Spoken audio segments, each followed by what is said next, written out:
안녕하십니까. 오정근의 속속경제 오정근입니다. 최근에 이제 국가의 부채가 계속 크게 증가하면서 여러 가지 비판이 많이 제기되고 있고 곧 또 재정 위기가 오는 것이 아니냐 그런 경고들이 잇따라 나오자 정부에 대한 아주 위험한 발언들을 내놓기 시작했습니다. 최근에 정부 여당의 고위당직자 중에서 예를 들면 이제 국가의 부채가 국민에게는 부가 될 수 있다. 뭐 그런 얘기를 또 하기도 했습니다. 상당히 고위당직자의 발언이 나오고 있는 중입니다. 사실 이런 문제가 이제 최근에 경제학계의 비주류 일각에서 제기되고 있는 소위 현대 화폐 이론, 현대 통화 이론이라고도 하는데 MMT라고 해서 모던 모니터리 티어리 뭐 이런 얘기 쪽에서 나오는 얘기들을 그대로 정부 여당이 좀 이제 받아들여서 얘기하는 것이 아닌가 하는 굉장히 위험한 생각이 듭니다. 사실 경제학이라고 하는 것이 1770년에 아담 스미스가 국부론을 내놓은 이후에 지금 250여 년 동안 발전해 오면서 경제학계에서 일단 가설이 제시가 되면 그 가설이 이제 실증 분석을 통해서 검증이 되고 그리고 하나의 피어 리뷰라고 그래서 그야말로 저명한 논문에 상대방의 같은 실력 있는 학자들의 검증을 받아서 논평을 받아서 통과되면 이제 논문에 실리고 검증받아서 논문에 실린 저명한 논문에 실린 그런 것들이 이제 집대성돼서 사실은 경제학 교과서로 하는 것이 거의 한 패러그래프 한 패러그래프의 그런 연구의 결과, 연구의 집중물이다 이렇게 볼 수가 있습니다. 근데 최근에 이제 현대통화이론, 뭐 MMT라고 모던 모니터리 티어리 이렇게 번역이 를 이제 현대통화이론이라고 번역이 된 건데 사실은 통화이론도 아니고 그냥 정부가 재정 적자가 나면은 국채를 발행하면 중앙은행이 인수해 줘야 된다. 뭐 그런 얘기를 주장하는 것들이 이제 일각에서 저희 좌파 학자들 중에서 이제 제기되고 있는데 그것이 이제 무슨 지금 제가 조사를 해보니까 무슨 어떤 인정받은 권위 있는 논문에서 실린 것도 아니고 미국의 어떤 연구소에서 좌파 연구소에서 워킹 페이퍼로 발간된 그것들이 이제 더 이제 모여져 가지고 책으로도 발간되고 이러면서 이제 좌파들이 그동안에 재정 적자를 계속 크게 내면서 국채를 발행해서 뭘 좀 해보려고 하는데 마땅한 이론적 근거가 없던 차에 아주 그냥 환영을 받을 만한 그런 얘기들이 그런 것들로 이제 그런 주장으로 인식이 되면서 검증도 안 된 이론들을 막 그냥 차용을 하고 있는 것 같아서 굉장히 걱정이 됩니다.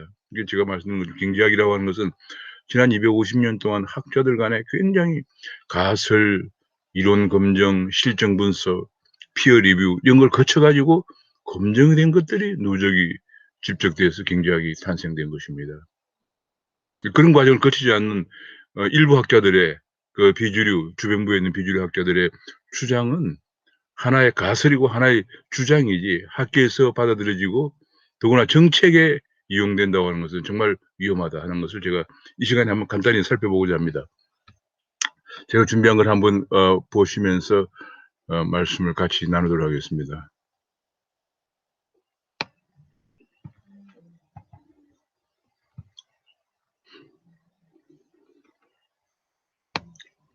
이런 거죠. 이제 화폐 최근에 이제 제가 이 제목이 현대통화이론 혹은 화폐이론이라고 합니다만 현대통화이론의 위험한 함정입니다.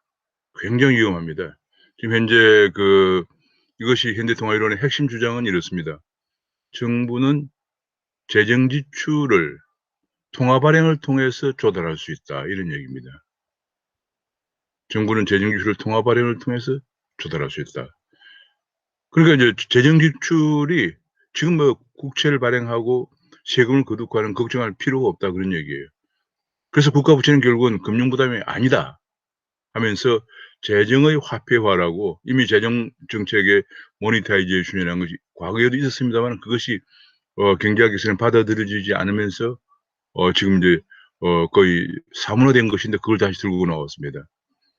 가장 기초가 된 것이 1924년에 발행되었던 독일에서 화폐 국정론이라고 그래서 State Theory of Money라고 하는 것을 발행을 한 독일의 학자인데 이것이 1924년에 발행되었던 것은 1923년이 독일이 하이퍼 인플레이션 때거든요. 독일이 하이퍼 인플레이션 고통받고 있을 때 그것을 어쩌면 뒷받침해 주는 이런 책이 나온 겁니다.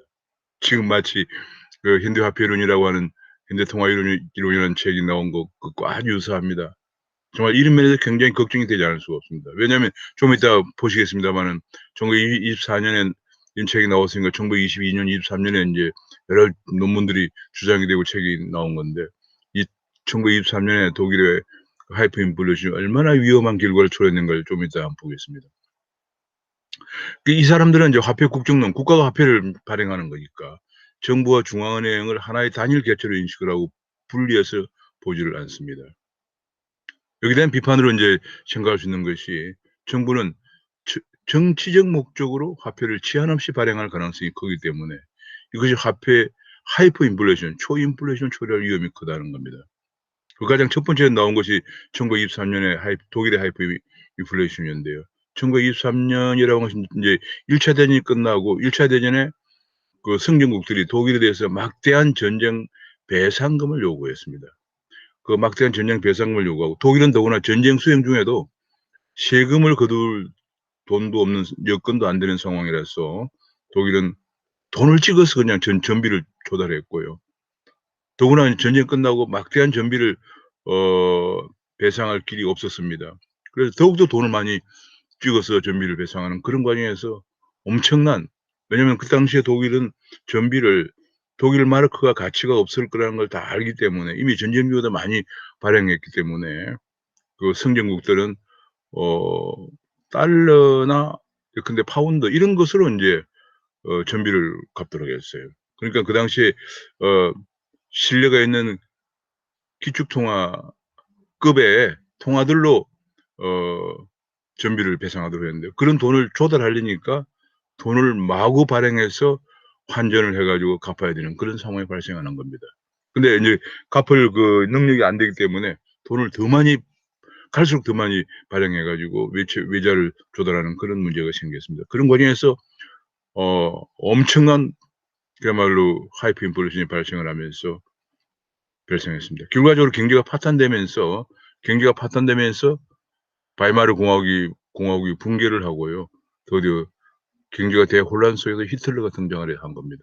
그리고 마침 또 대공황도 또 와 가지고 경제가 더욱더 어려워지는 그런 속에서 히틀러가 등장해서 전체주의 독재 국가로 가면서 마침내 2차 대전까지 가게 된 겁니다.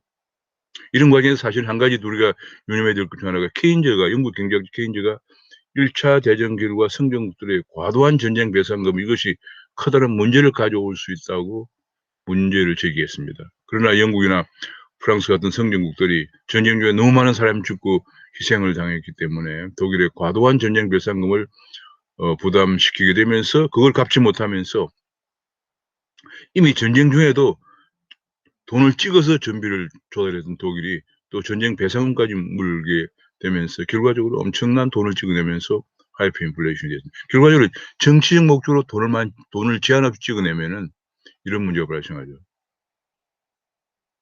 이것 때문에 독일은 2차 대전이 끝나고 인제 히틀러가 일으켰던 2차 대전이 끝나고 1948년에 독일은 세계에서 가장 독립성이 강한 연방은행을 창설했습니다. 독일 연방은행은 독일 정부, 독일 수상이 아무리 압력을 가해도 그야말로 독자적으로 통화 정책을 수행하는 세계에서 가장 독립성이 강한 연방은행을 창설했습니다. 저도 뭐 개인적으로 한국은행 근무할 당시에 연방은행을 몇 차례 방문해 보겠습니다만 정말 대단합니다. 뭐 연방은행 국장 그러면 뭐 연방은행 총재는 말할 것도 없고요. 연방은행 국장 그러면 머리가 허연 사람들이 앉아 가지고 정년까지 앉아서 정말 굉장히 그 높은 자긍심을 가지고 통화 정책을 운영하고 있었고요.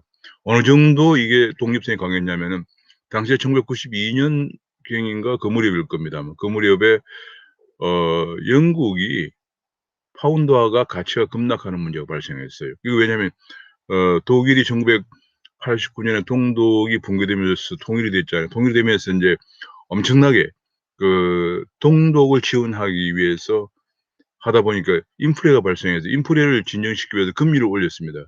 마르크의 금리가 올라가니까 상대적으로 파운드화가 급락을 하면서 파운드화 위기가 봉착을 하게 됐어요. 그래서 대처가 그 철회인 대처가 연방은행을 방문합니다. 참 우리나라의 그 인식 수준은 상상이 안 되는 얘기죠. 예컨대 뭐 우리나라의 대통령이 일본은행을 방문한 거와 마찬가지고 아니 혹은 또 일본의 수상이 우리나라 한국은행을 방문한 거와 마찬가지입니다. 대처가 연방은행을 방문했습니다.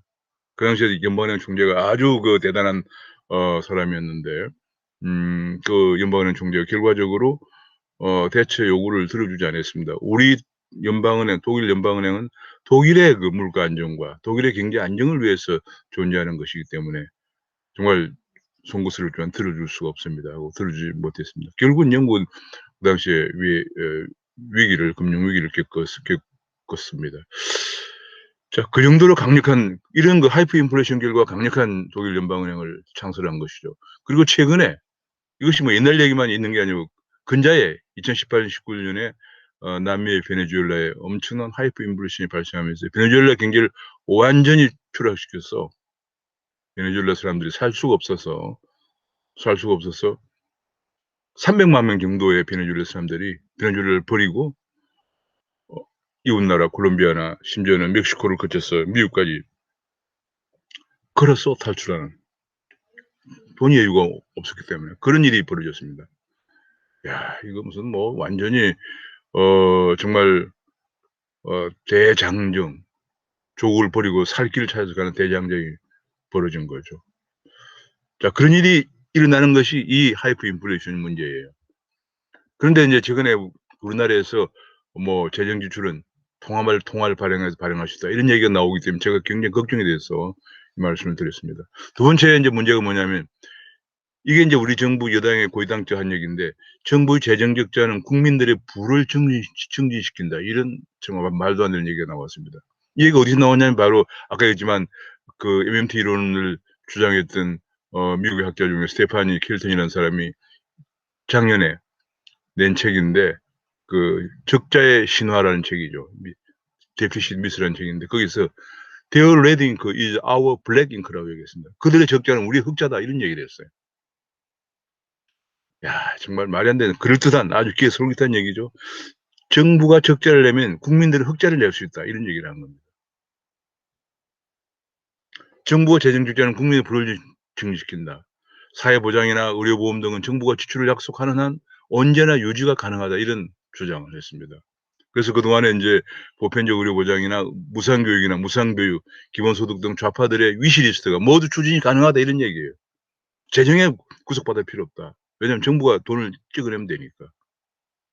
여기에 대한 비판을 우리가 생각해 볼 수 있는 것이 재정 적자로 제약에 직면한 좌파 정부의 좌파 정책 추진 탈출구로 활용되면서 재정 위기를 악화시키고 결국은 미래 세대에 감당할 수 없는 부담을 주게 될 것이라는 것입니다. 미국의 하버드 대학의 라인하트 버코 로고프 교수가 연구한 걸 보면은 GDP 대비 국가 부채 비율이 90%를 넘어서면은 금리가 상승하고 재정 승수가 하락하면서 경제 성장은 안 되고 국가 부채 비율이 더욱더 높아지는 결과를 초래한다. 국가 부채 비율이 우리나라는 국가 채무라고 그러고요. 좀 더 넓은 의미의 국가 부채가 90%를 넘어서면 이미 그 90%를 미국 기준으로 미국에서 연구한 겁니다. 미국에서 상황을 보면은 라이나트 로고프 연구 결과에 의하면 2010년 연구 결과인데 90%가 임계 수준이다.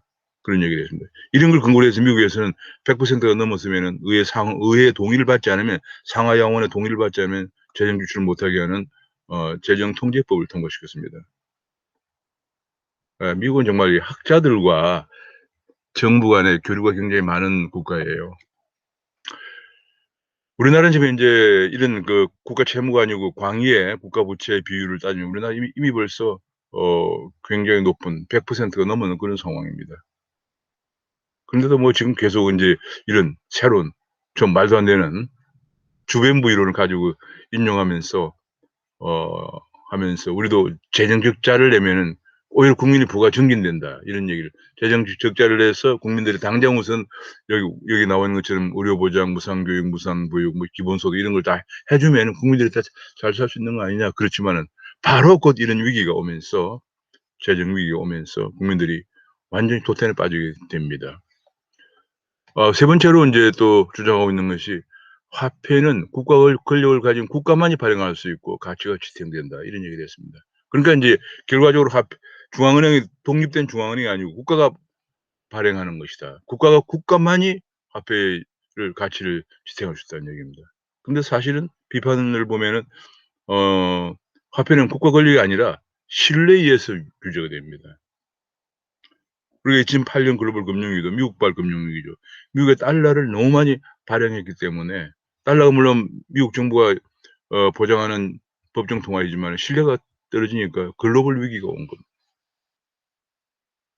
뭐 남미 위기, 동아시아 위기 다 마찬가지입니다. 각국이 돈을 너무 많이 발행하면 비록 국가가 보장하는 법정 화폐지만 신뢰가 떨어지면 위기가 오는 거죠. 그것이 아까 앞에서 본 독일의 하이퍼 인플레이션, 베네수엘라의 하이퍼 인플레이션 그런 케이스입니다. 신뢰는 더 무서운 건 신뢰는 한 번 붕괴되면 회복이 어렵다. 신뢰가 붕괴된 화폐는 화폐로 인식되지 않고 빨리 처분하는 게 상책이기 때문에 그런 것이 인식이 확산되면서 화폐 유통 속도 이게 유통 속도입니다. 유통 속도, 화폐 유통 속도와 회전율이 급등하면서 하이퍼 인플레이션을 초래합니다. 우리가 보통 통화량 그러면은 이렇게 봅니다. 통화량은 인제 MV라고 그래 가지고 이게 M이 뭐냐면 이제 통화량 통화죠. 이 통화인데 이것이 M이 통화량이잖아요. 통화량이고 V가 유통 속도입니다. 여기 MV는 인제 뭐 PT 흔히 이런 말 많이 씁니다. 요게 무슨 얘기냐면 인제 요게 통화량이고 유통 속도고 요게 인제 거래량인데 여기 P가 물가죠. 그러면 인제 여기서 통화량도 많이 증가시킨 데다가 왜냐하면 재정을 조달하느라고 V까지 급등하면은 엄청나게 통화가 증가되면서 국민 생산물은 별로 안 늘고 오히려 줄어드는데 물가만 급등하게 되는 거죠. 그래서 이게 하이퍼 인플레이션이 초래되는 겁니다. 그래서 이것이 인제 지금 또 대외적으로는 화폐 가치가 급락을 하게 되겠죠. 왜냐하면 하이퍼 인플레이션이 되니까 급락하면서 비기축 통화국에서는 외환 위기가 옵니다. 왜냐하면 화폐 가치가 급락을 하니까 우리나라에 투자했던 돈이 빠져나가죠. 지금 한국만 하더라도 증권 시장에도 외국인 투자자가 약 8천억 달러 정도 들어와 있거든요. 그러면 우리 원화 가치가 급락하면 주가가 좀 오를 수도 있지만 이런 상황이 되면 주가가 오른다 하더라도 화폐 가치 급락이 더 손해가 크기 때문에 그냥 빠져나가죠. 그러면서 외환위기가 옵니다. 우리가 이미 겪었죠. 97년 외환위기 때. 근데 이를 방지하기 위해서는 화폐 발행을 축소하고 금리를 급격히 인상해야 됩니다. 우리가 97년, 98 년도에 했던 거거든요. 금리를 인상을 하니까 기업은 연쇄 부도가 납니다. 더구나 인제 외채를 쓰고 있던 기업들은 환율도 올라 가지고 어 외채 상환 부담도 엄청 원화 베이스로 엄청 증가했는 데다가 금리까지 올라가니까 그냥 기업이 부도가 나는 거죠. 경제가 완전히 급락하면서 실업이 급증하는 것이 우리가 이미 98 년도에 겪었습니다. 자 이런 것들을 지금 얘기하고 있습니다. 제가 인제 요거를 쪼끔 더 구체적으로 한번 보기 위해서 다른 그림을 하나 보여 드리겠습니다. 요게 인제 제가 오늘 구글에서 찾은 그건데요. 이 바이마르 공화국의 하이퍼 인플레이션입니다. 바이마르 공화국의 하이퍼 인플레이션 이 물가 상승률이 말이죠. 저기 2023 년이거든요. 2023년 이거 홀세일 프라이스가 1913년 일인데 1923 년도가 약 한 5천 정도 됐던 것이 이게 말이죠. 연말에 가서 얼마가 됐습니까? 1 조가 된 거예요 1 조. 이게 로고로 표시된 거니까 이 배수가 퍼센티지가 되겠습니다. 증가율이 되겠습니다. 약 2억% 약 5천에서 1 조가 됐으니까 약 2억% 1년 사이에 물가 상승률이 2억% 올라갔습니다. 2억% 한 달에 얼마입니까? 한 달에 뭐 대략 한 뭐 그냥 2,000% 하루면 얼마죠? 몇백 뭐 한 300 몇백 퍼센트 올라갑니다. 그러니깐 돈을 갖고 있으면 아무 쓸모가 없는 거예요. 그 돈을 그냥 막 처분하니까 유통 속도가 급격히 올라가게 되면서 더 하이퍼 인플레이션을 자초하게 되죠. 그 당시에 많은 독일에서는 뭐 빵 하나 사 먹으려도 돈을 이 수리에 끌고 갔다고 그래요. 그 쓸모없는 돈이 돼 가지고 돈이 돼서 제가 사진도 보니까 뭐 벽지를 바르기도 하고 이런 일이 발생했습니다. 그러니까 사람들이 임금 받아봤자 한 달 뒤에 임금을 받아봤자 그 임금이 가치가 없어지기 때문에 일도 안 하게 되는 거죠. 그래서 경기가 완전 붕괴하는 거죠. 자 이것뿐이 아닙니다. 이러다 보니까 대외적으로 동화 가치가 급락하죠. 왜냐하면 물가가 1 년에 이게 지금 뭐 2억 %씩 올라가기 때문에 대외적으로 통화 가치가 급락하죠. 그래서 이거 보면 달러 대 마르크화의 환율입니다. 2 1922년 초에 약 한 100 정도 좀 넘던 한 뭐 어 한 200 정도 되던 그런 그 달러당 200 마르크 되던 환율이 10조 마르크 1924년 10조 마르크가 되었습니다. 그러니까 이게 말이죠. 외국인들은 독일에 아무도 투자 안 하고 이게 왜 아까 벌었냐면 아까도 말씀드린 것처럼 독일에서 전쟁 배상금을 내야 되는데 달러로 내야 되거든요. 그러니까 마르크를 막 돈이 없으니까 외환 보유액이 없으니까 마르크를 막 찍어서 달러로 바꾸다 보니까 이렇게 된 건데 나중에는 뭐 마르크를 안 묻히고 달러를 바꿀 돈 바꿔지지도 않은 상황이 발생했어요. 그리고 사람들은 뭐 환율도 이렇게 엄청나게 오르고 그러니까 이게 얼마입니까? 도대체 몇 배인지 한번 계산해 보시기 바랍니다. 10조 1 달러에 10조 마르크를 내야 되는 상황이 발생했어요. 그리고 물가도 이게 거의 뭐 2억%씩 연간에 올라 2024년 한 해인데 한 해 1 월부터 이게 12월 1 월까지인데 올라가니까 사람들이 임금 받기 위해서 아무도 일을 안 하게 됩니다. 그래서 경제가 완전 파탄 난 거죠. 실업만 엄청 증가하고 게다가 1929년 대공황까지 왔거든요. 그래서 바이마르 공항이 붕괴되고 바이마르 공항 붕괴의 혼란을 틈타서 선동가였던 아주 선동가죠. 선동가였던 히틀러가 등장하면서 히틀러는 "내가 집권하면은 국민 여러분에게 모두 일자리를 제공하겠습니다." 일자리가 있습니까? 일자리를 만든다는 게 뭡니까? 전쟁을 일으키는 거예요. 1933 년에 집권해서 바로 36 년인가에 폴란드를 침공하면서 전쟁을 유발시켰습니다. 일자리를 만든다는 거 정인들을 모두 불러 모아서 전쟁터로 몰고 갔습니다. 이런 일이 처음이 아니에요. 일자리를 만든다는 게 전쟁을 일으키는 게 처음이 아니고 1789 년에 프랑스 혁명이 일어났는데요. 프랑스 혁명 당시에 혁명의 그 담당했던 해서 국정을 담당한 사람들이 로베스피에르 같은 자국방당에 불과 31살 뭐 이런 정도밖에 안 됐거든요. 국정을 담당할 능력이 안 돼서 국가가 완전히 경제가 파탄 났습니다. 그래서 거리에서 그냥 아사자가 질비하게 생기고 이런 상황인데 나폴레옹이 등장해서 어떻게 했습니까? 그 재정이 파탄 나 가지고 거리에 아사자가 즐비한 그런 속에서도 여러분들에게 일자리를 만들어 드리겠습니다. 그것이 뭡니까?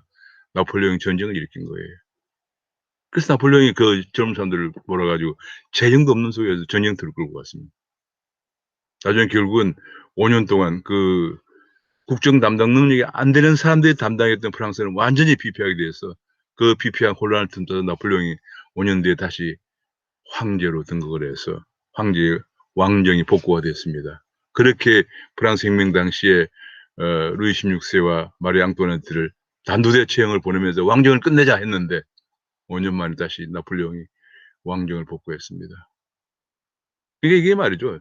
정치라고 하는 것이 정말 국민들을 이렇게 우롱하고 희생의 제물로 하는 것이 역사에 한두 번이 아닙니다. 경기가 파탄나고 어려우면은 그 경기가 파탄난 걸 통해서 혼란을 틈을 이용해서 선동가가 등장한 다음에 선동가가 결국은 국민들을 더 큰 질곡으로 몰고 가는 경우를 우리가 지금 본 것입니다. 히틀러의 경우를 통해서. 자, 환율도 이렇게 인제 올라갔다는 거 10조 한 200 위안 정도 1922 년에 달러당 200 위안 200 단마르크 정도 하던 것이 10조 연말에 1923 말에 10조 마르크까지 올라갔어요. 1 달러 10조 마르크. 그러니까 뭐 독일들은 돈이 아닌 거예요. 그래서 아까 말씀드렸지만 이게 우리가 인제 전쟁이 일어났거든요. 1933년 히틀러가 집권하고 36 년에 포란드를 침공하고 전쟁을 일으키고 결국은 전쟁에도 졌죠. 재정이 없으면 전쟁을 질 수밖에 없습니다.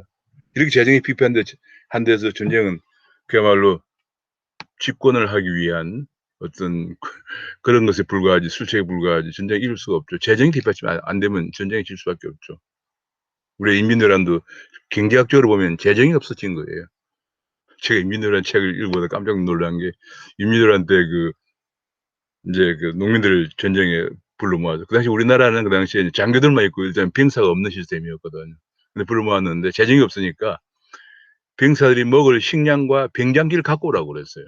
근데 농민들은 워낙 가난했기 때문에 먹을 게 집에서 초고 목표라고 했는데 어떻게 전쟁 동안에 뭐 농사도 안 짓는데 전쟁 동안에 먹을 식량과 병장기를 가져왔겠습니까? 제가 읽은 책들 보면 너무 처참한 것이 그 당시 명나라 군이 우리나라에 왔었잖아요. 명나라 군들이 막 이것저것 쏟아 먹어다 잡아먹고 뭐 술도 많이 마시고 해서 막 어 참 이 이런 얘기 방송에서 좀 못하는데 하여튼 뭐 엄청난 상황에 몰렸습니다. 그 사람들이 다 버리고 먹지 않는 거 이런 거 아니면 서로 달게 들여서 먹으려고 하고 결국은 우리가 전쟁에 진 것은 병사들이 걷지 못해서 졌다고 하는 얘기도 나와 있습니다. 어쨌거나 그 정도로 독일도 처참하게 진 거죠, 결과적으로. 이런 속에서. 자, 그런데 그것이 옛날 얘기만 아닙니다. 이것이 뭐 거의 한 80-90년 전 얘기만 아니고 최근에 베네수엘라가 이런 모습을 보였습니다. 자, 베네수엘라의 여기 한번 보십시오. 하이퍼 인플레이션. 요게 2018년 하이퍼 인플레이션인데 80,000% 또는 78,000% 혹은 60,000% 이게 보니까 약간의 그 계산에 따라 약간 다르긴 한데요. 이 정도가 아니고 시장에서는 이게 인플레이션이 여기 보시면 알겠죠. 시장에서는 이게 블룸버그 통신에서 보도한 건데 영국 BBC 방송에서 제공한 자료군요. 1,300,000% 까지 올라갔다. 제가 엊그제 찾아본 것은 약 330,000%라고 하는데 시장에서는 이제 뭐 각자 나름대로 인제 추정을 했겠죠. 이 정도 올라갔다는 얘기입니다. 이게 왜 이러냐면 똑같습니다. 아까 그 독일에서 전비를 조달하고 또 전쟁 배상금을 내고 하기 위해서 돈을 많이 찍어낸 것처럼 베네수엘라 경제가 파탄이 나면서 베네수엘라가 완전 석유밖에 없잖아요. 석유 매장량 세계 1 위. 근데 그걸 석유를 막 내서 팔아서 국민에게 복지를 막 해 주고 해서 차베스가 마두로가 국민의 인기를 정당하지 못하게 집권했지만 인기를 얻어서 장기 집권하면서 나중에 인제 석유가 제대로 생산이 안 되어 가면서 그 지출하려는 재정을 충당하려니까 돈을 낼 수밖에 없어요. 그래서 돈을 엄청 찍어내다 보니까 이런 엄청난 통계적으로도 6만 내지 8만% 라고 하고요. 연간 이게 2018 년도의 인플레이션율입니다. 시장에서는 130만% 이렇게 물가가 올라가기 때문에 아 옛날에 1923년 독일처럼 베네수엘라 사람들이 일을 할 수가 없습니다. 이래 봤자 뭐 아무 살 수가 없으니까 300만 명이 걸어서 탈출을 하는 이 사태가 발생하는 거죠. 환율도 보십시오. 환율도 이렇게 급등을 합니다.